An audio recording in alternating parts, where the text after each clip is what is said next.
पुराने कब्रिस्तान के पीछे था और उसके घर की छत से वह कब्रिस्तान अच्छे से दिखता था। वह रोज उस कब्रिस्तान को पार करके ही अपने काम पर जाता था। मनोहर के 2 बच्चे थे और दोनों बच्चे बड़े ही शैतान थे। बड़े बेटे का नाम रॉकी और छोटे बेटे का नाम विक्की था। एक बार गर्मी की छुट्टियों में रॉकी और विक्की की बहन सोनिया भी आई हुई थी। तीनों मिलकर रात के लगभग 12 बजे एक रूम में ट्रूथ और डेयर खेल रहे थे। रॉकी सोनिया से पूछता है कि तुम ट्रुथ लोगी या डेयर। सोनिया डेयर लेती है और पूछती है कि तुम लोग कुछ खतरनाक करने के लिए तो नहीं कहोगे ना। ये हुई ना बात, तो जाओ अब छत पर से घूम करके आओ और छत पर रखे गमले में से फूल तोड़ कर लाना, तभी हमें पता चलेगा कि तुम छत पर से आई हो या नहीं। तो छत पर से तो कब्रिस्तान दिखता है। नहीं, मैं नहीं जाऊंगी वहाँ पर। रॉकी और विक्की दोनों सोनिया को छत पर जाने के लिए जबरदस्ती बोलते हैं। सोनिया छत पर जाती है और जैसे ही गमले में लगे फूल की तरफ बढ़ती है तभी उसकी नजर कब्रिस्तान की ओर पड़ती है। कब्रिस्तान में एक बड़ा सा सूखा पेड़ होता है।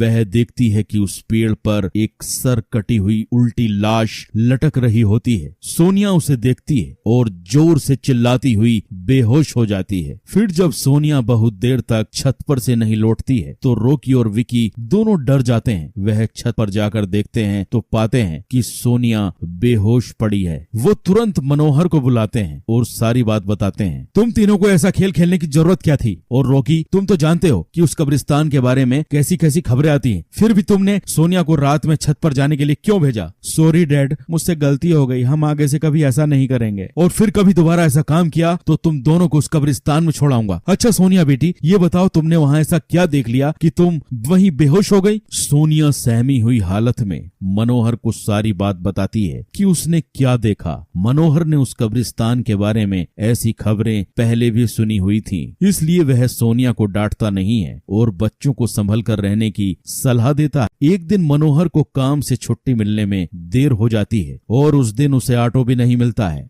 वह पैदल ही घर की ओर चल पड़ता है। इधर विक्की और रॉकी दोनों आपस में बात करते हैं। विक्की, तुम्हें क्या लगता है सोनिया ने जो कहा वो सच है? मुझे तो लगता है वो सिर्फ बातें बना रही है, वो उसका भ्रम होगा। अरे नहीं भाई, तुमने उसकी हालत देखी नहीं, एक दिन भी और यहाँ रुकने को तैयार नहीं हुई। मुझे लगता है कि उसने सच में कुछ ऐसा देखा होगा कि चलो हम कब्रिस्तान में जाकर खुद ही देख लेते हैं। अरे भाई, तुम पागल तो नहीं हो गए? मुझे अपनी जान बहुत प्यारी है, मैं कहीं नहीं जाऊंगा और तुम भी मत जाओ। के बावजूद रॉकी नहीं मानता है और वह अकेले ही कब्रिस्तान की ओर चल देता है। कब्रिस्तान का दरवाजा खोलता है और अंदर चला जाता है। वह उस पेड़ की ओर भी देखता है जिस पर सोनिया को सर कटी हुई उल्टी लाश दिखी थी। रॉकी खड़े होकर उस पेड़ की ओर देखता है, तभी एक अदृश्य हाथ उसके पैरों को जकड़ लेता है और रॉकी डर जाता है और जोरों से चिल्लाने लगता है, बचाओ बचाओ, छोड़ दो मुझे, मुझसे गलती हो गई, मैं फिर कभी यहाँ दोबारा नहीं आऊंगा। दूसरे कोने पर एक कब्र होती है जो कि खुली हुई होती है। उसके ऊपर खून लगा हुआ होता है। वह अदृश्य हाथ रॉकी को खींचकर लाते हैं और उस कब्र में ढकेलने की कोशिश करने लगते हैं। रॉकी चिल्लाता है, छोड़ दो, मुझसे गलती हो गई, मैं फिर कभी यहाँ नहीं आऊंगा, मैं फिर कभी यहाँ नहीं आऊंगा, मुझे मत मारो, मुझे जाने दो। मनोहर काम से पैदल घर पहुंचने वाला ही होता है।